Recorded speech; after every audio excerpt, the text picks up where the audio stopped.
Welcome back to part 2 of our delicious conversation with an amazing woman who is doing spectacular work.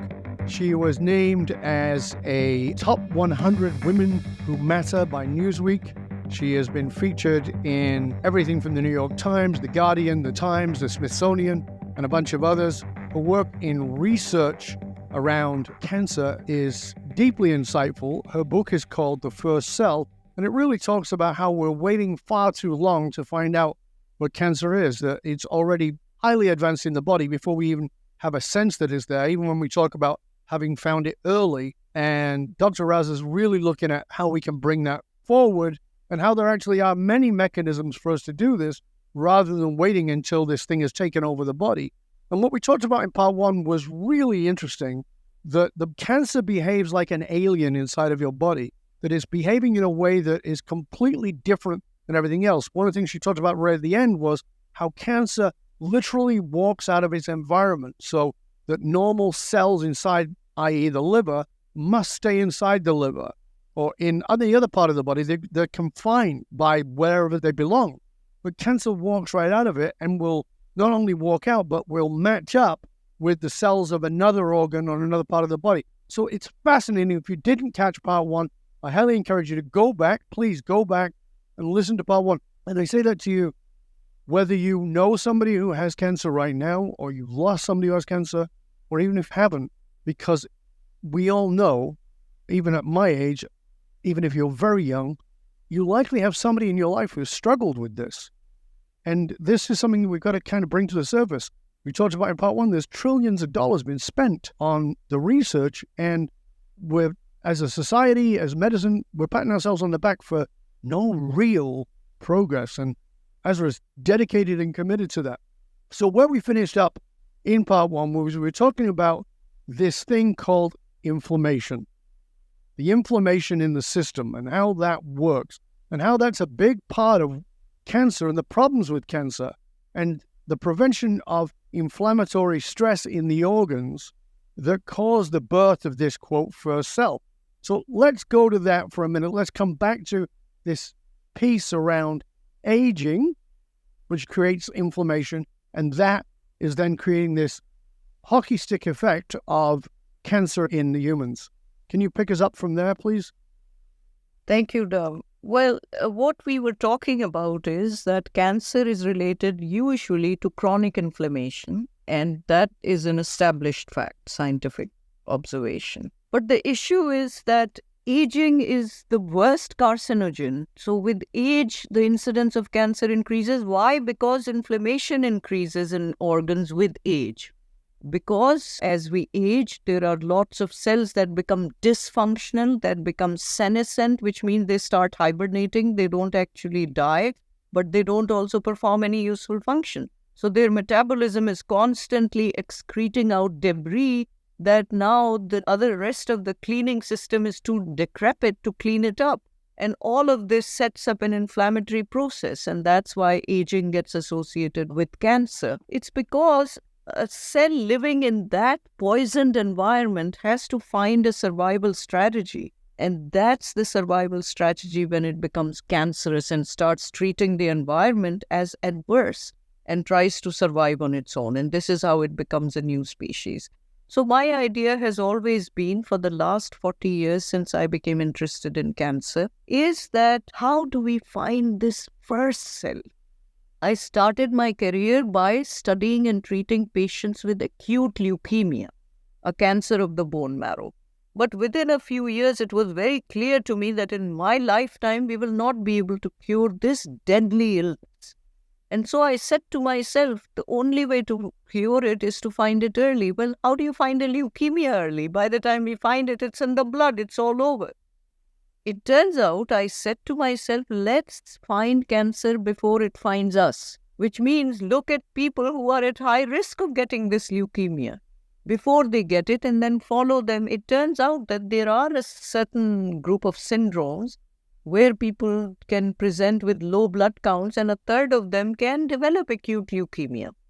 So at that point in life, I made two serious decisions. One, I'm going to study this pre-leukemic condition and follow the patients till they develop leukemia. And two, I'm going to save human samples to study. I don't want to cure mice and rats. I want to cure humans. And so I will study humans. With those two things in mind, I focused my attention to pre-leukemia, follow them till they develop leukemia or die of pre-leukemia. And two, started banking bone marrow, blood, saliva, all kinds of samples of my patients. And today I have a tissue repository, Dub, of over 60,000 samples from thousands of patients, longitudinally obtained as these patients cross and traverse their journey of the natural history of their cancers, and not a single cell is donated to this tissue bank by another oncologist. I have taken care of every patient myself. I do the bone marrow myself. Every little vial in my freezers has a poignant story to tell because the patients' lives are involved here. Every name means something to me and reminds me of what I have to do. So that's a lot of weight. When you told me that when we sat together here last fall, and I thought about, these are 60,000 samples that are all your own, your people. These are 60,000 stories at different stages sometimes, not 60,000 people necessarily, but stages of a story. Yes, absolutely. When you spoke and I was listening to you, I just thought, that is a heck of a weight to carry around. It was one of the things I found fascinating about you because I want to just flip it a little bit into the personal, because your husband, Harvey, was also, correct me if I'm wrong, but I believe that he was also an oncologist. And in your book, you wrote that you had treated cancer for 2 decades, but it was until you shared a bed with a cancer patient that you had any idea of how painful this disease could be. That's very personal, very real. I can't imagine the weight of that, because the impotence of being a specialist, of understanding cancer, of it being your specialty, of it being your husband's specialty, and lying in bed with this man who is dying of this. That story of him in the airport and dripping with sweat, and your daughter, wow. And I think about that, and that's why I said to you at the beginning, how do you get out of bed in the morning? The way you shared that piece with us when we were sitting privately around grief, I really want to talk about that, because you go to the humanity of this disease. A lot of people don't. They're very much, it's data. And I know you're very data-driven, but you're also very human-driven. And that's what I loved about you as a human being and about the work. It's a very human story. And I would like for you, if you're willing, to share the impact of grief. Because I said to you, how do you go through this with grief? Because most people in grief are frozen, they're incapacitated. And I think even more so, if it was your specialty, it would be even more so. And you shared what grief is to you and how it's moved you in a way that was profound for me. I came home and sat with my wife for an hour and talked about it later that night. Share with us, because I know there's a lot of people here who've lost people with cancer. Well, I'll use Emily Dickinson's words. I measure every grief I meet with analytic eyes.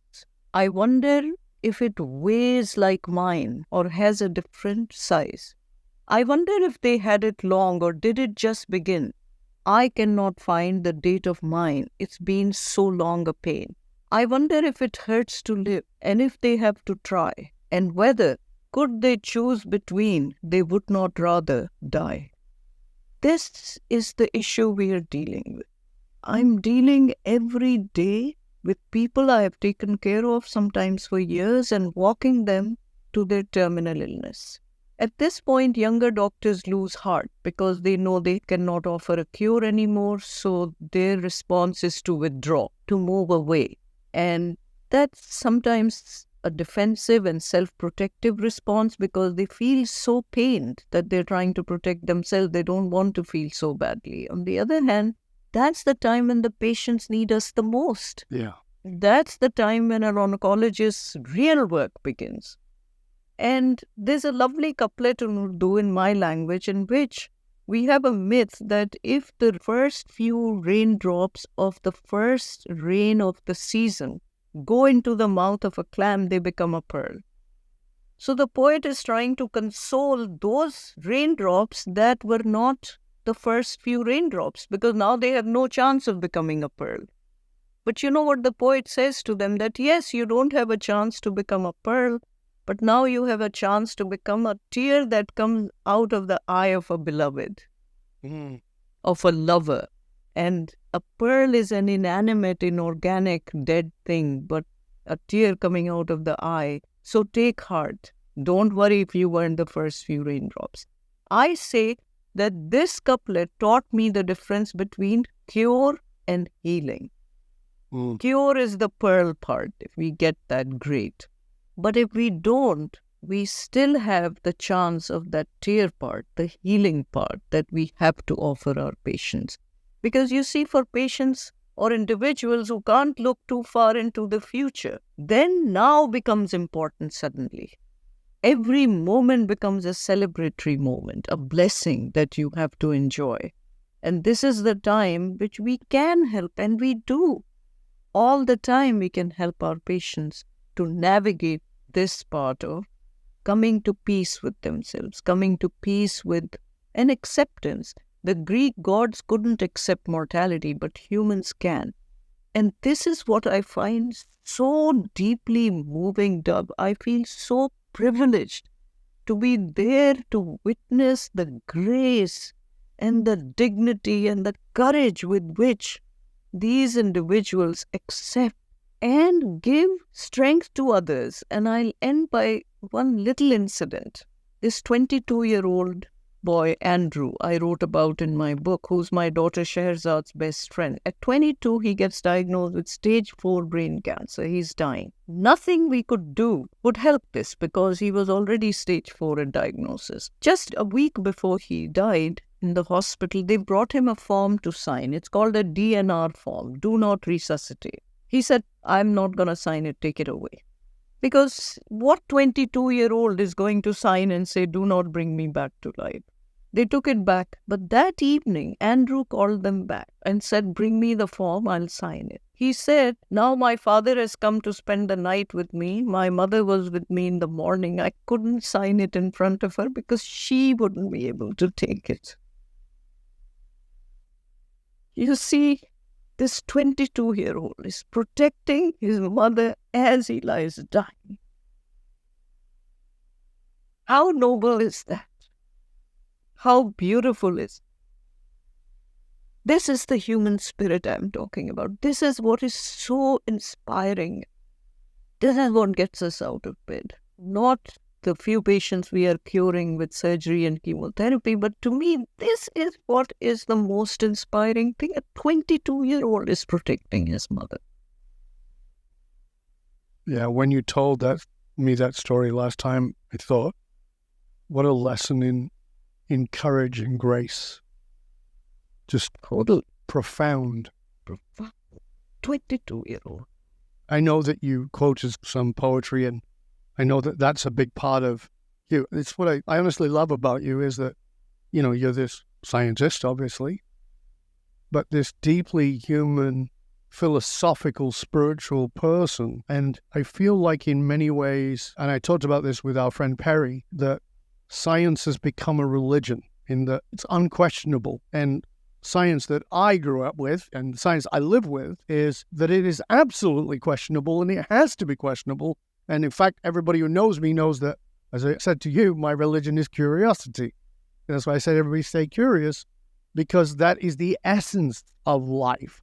I actually go further. I wrote a piece on it last weekend where I said, what is life? If we look at what life is, we can talk about life being love. We can talk about life being light. We can talk about life being all kinds of things. But the essence of life is that, let's say it's consciousness. And we can argue about what consciousness is, but it's life's yearning to know itself. As Khalil Gibran talked about, life's yearning to know itself. But how can you know yourself without curiosity? There is no yearning if you don't have the curiosity. And it's that curiosity to know oneself that sustains life, that pulls it into life at a deeper and deeper level. And at a deeper and deeper level, it may be a deeper and deeper level of pain, like this young man you just talked about. He's curious about a deeper and deeper level of pain that allows him to have grace an elegance and courage that is beyond what most of us can imagine. And I found that about you. That's why I was so pulled to you.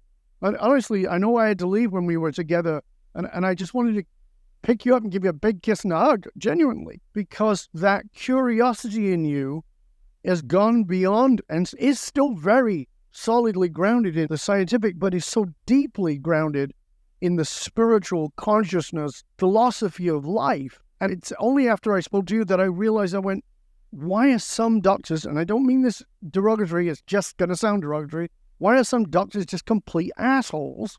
But the truth of the matter is, as you said, it's overwhelming, I'm sure, to realize just the impotence sometimes.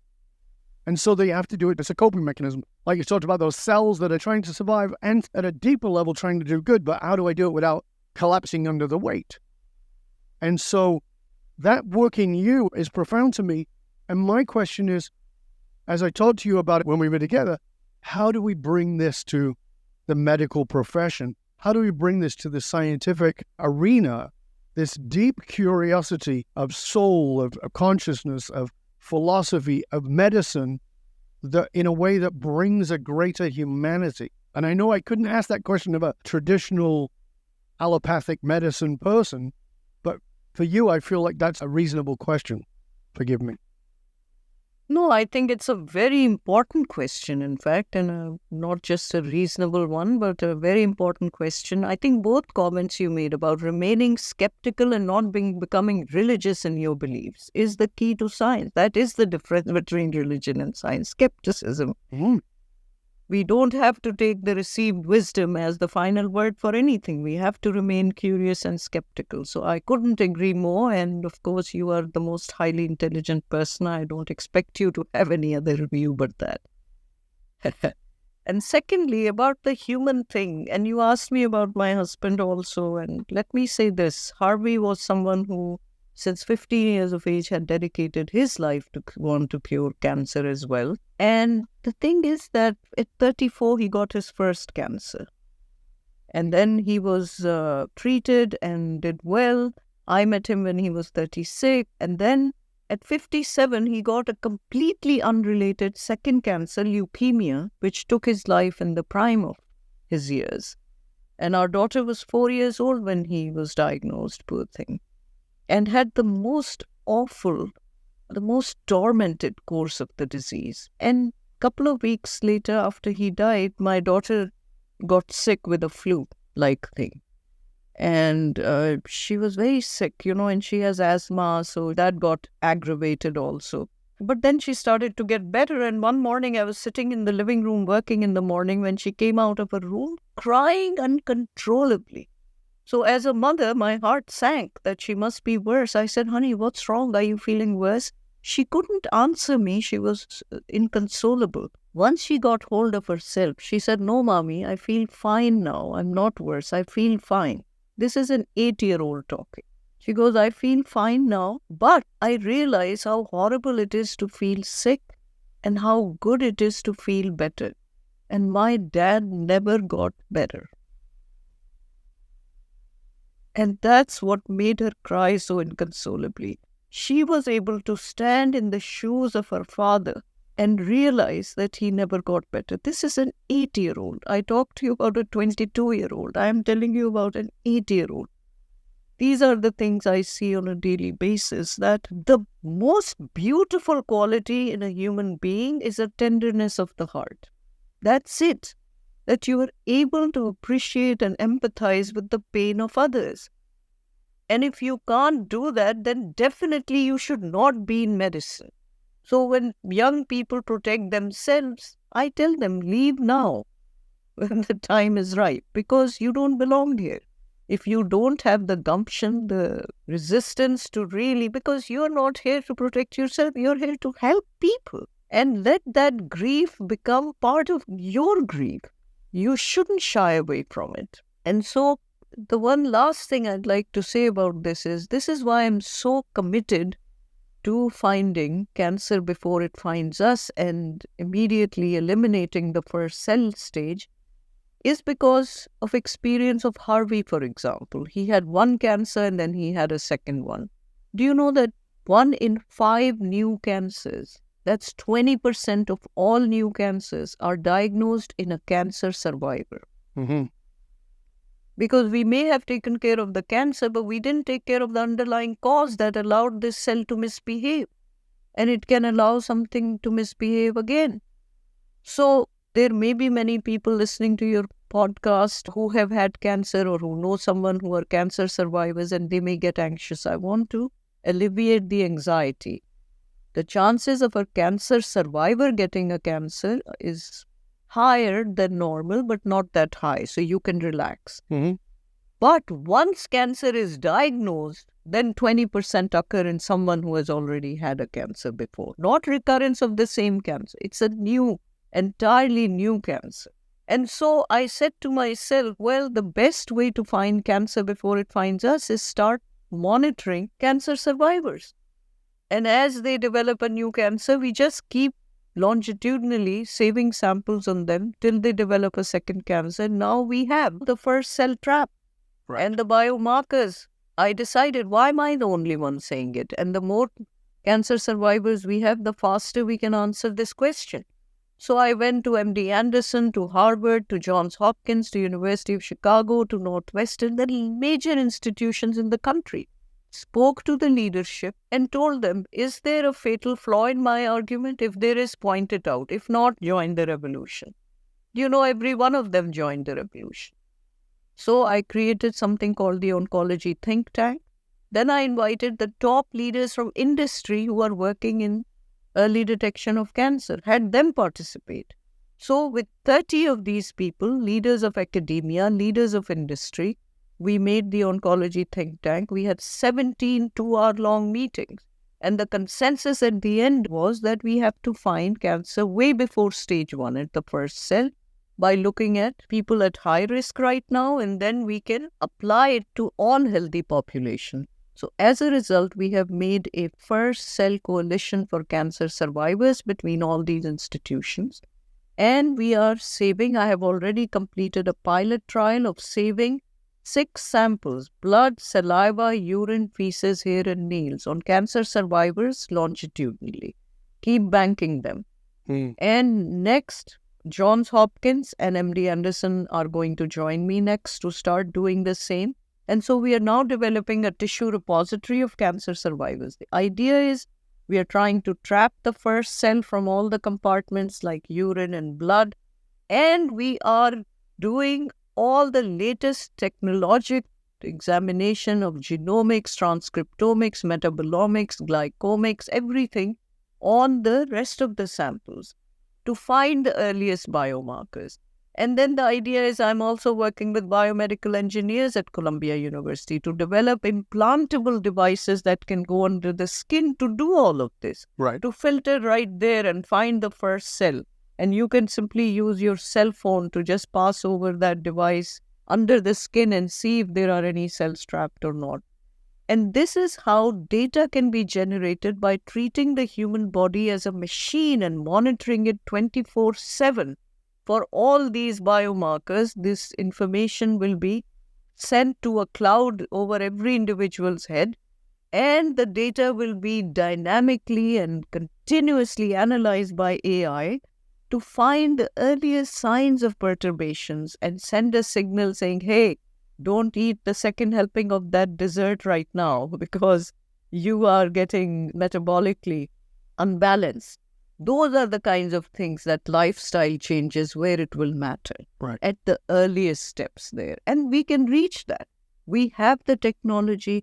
All we have to do is refocus our attention from constantly trying to chase the last cell and hurt people, not physically only, but financially too. 42% patients diagnosed with cancer today in America, 42% become entirely bankrupt by second year of their diagnosis. Think of the insanity of it. And so we can save all of that by just refocusing our attention to finding cancer early and detecting it early and eliminating it early. And we can save so much trauma to the patients. So please, if anyone wants to help in this, I wanted to say that please help us do the cancer survivors study as quickly as possible. That will help. We're not finished, but I want to say, if somebody wanted to do that, how could they do that? Please go to my website and you can find more details about it. But basically, there are two ways you can do it. If you are a cancer survivor or no cancer survivors, you can ask them to contact where their samples can be periodically saved. But a lot of people will get anxiety about it. Right? Sure. I don't want to know, I'm just fine. And that's fine too, because I feel that until we have a treatment to offer for that early stage, we should not be telling people that they have it. So right now, it's really a study where samples will be blinded, and I won't be able to tell the individual whether they have cancer or not, because these things must co-evolve. Yes. If we find the first cell, then the only time we should tell patients is when we are also ready to take it out at that. Yeah. And we are developing the technology to do all of that. So I would say they would have to give their samples without thinking that they are the ones who will be helped. It is to help the field itself. Yes.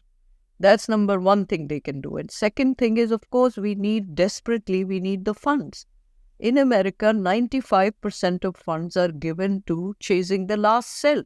The 5% that's given to early detection mostly goes to anti-smoking campaigns, anti-obesity campaigns. Very little to things like mammograms and early detection of cancer. I'm saying we should at least have 50%. Yes, we have current patients with cancer. We need to do good by them, but we don't have to hurt them. So 50% resources should be invested to helping current cancer patients. But the other 50% to try and develop better treatments for future patients by finding these early cancer at its inception. And for that, we need funds. And if you can help, even $5, $10, whatever you can give helps.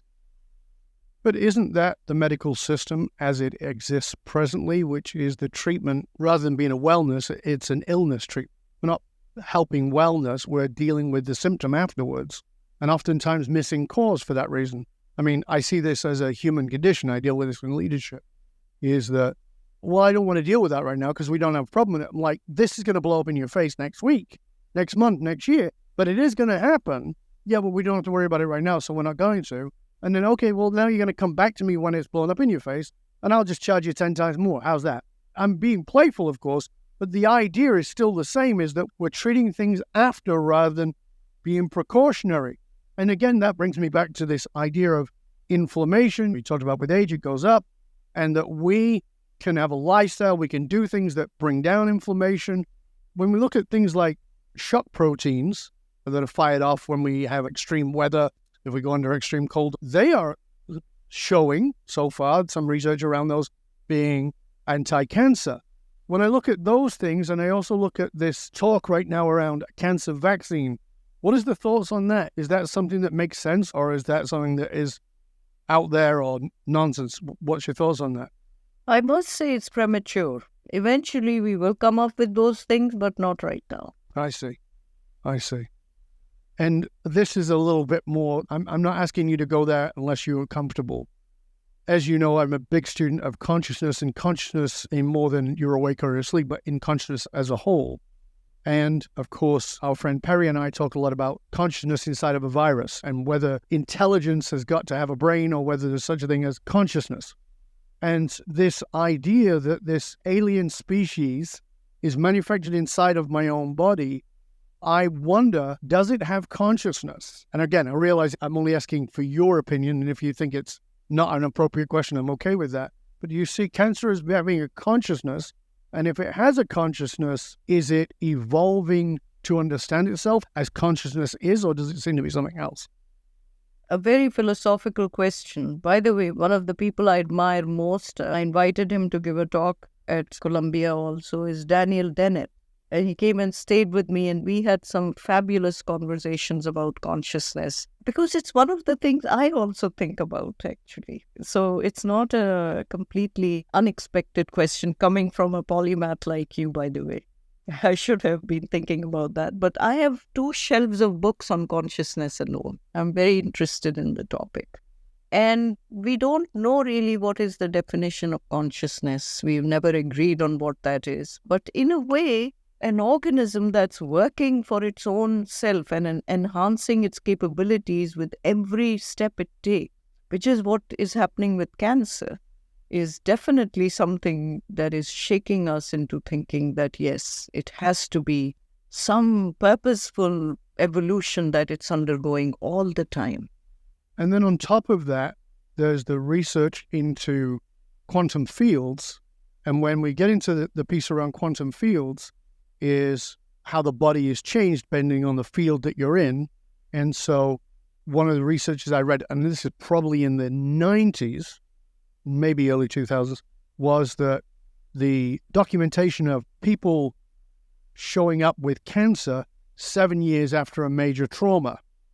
Now, I don't know what that research is now, but that was back then when I was looking into it.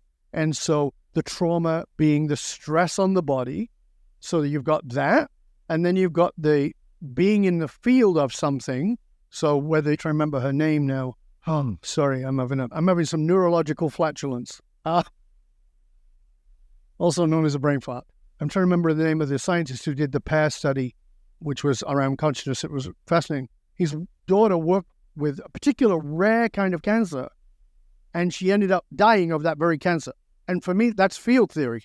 You're inside of that consciousness, inside of that frequency, vibrational field constantly, and the fields are always trying to align. And as fields try to align and match up, then it becomes a manifestation. So again, does cancer become, is it conscious and in itself evolving?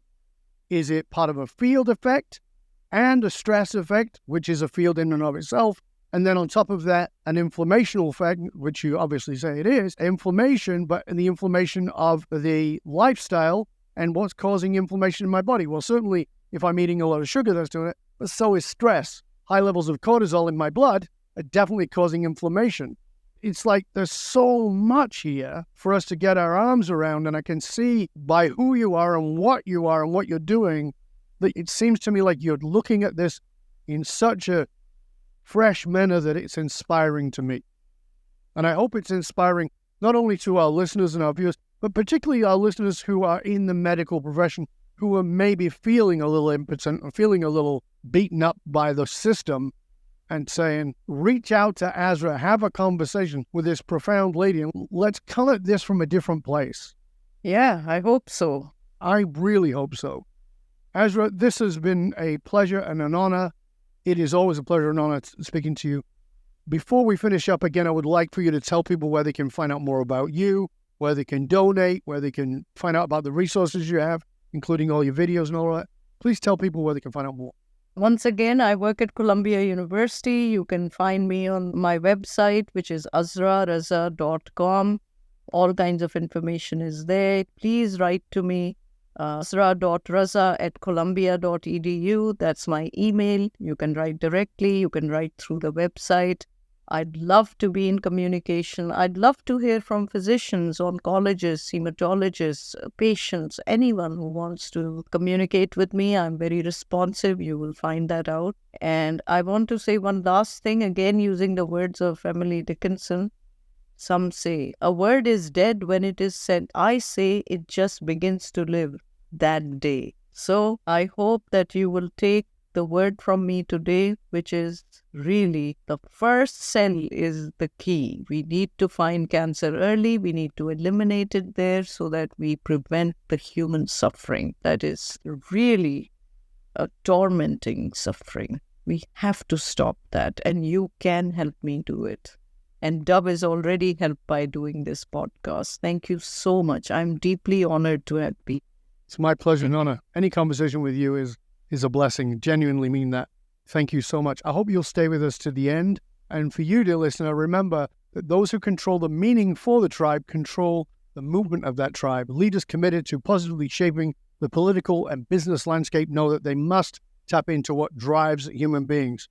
I'm Dov Baron. I show businesses, teams, and leaders how to harness their emotional source code to move their tribe, because unified actualized meaning is the single monolithic difference between mediocrity and greatness for all individuals and companies.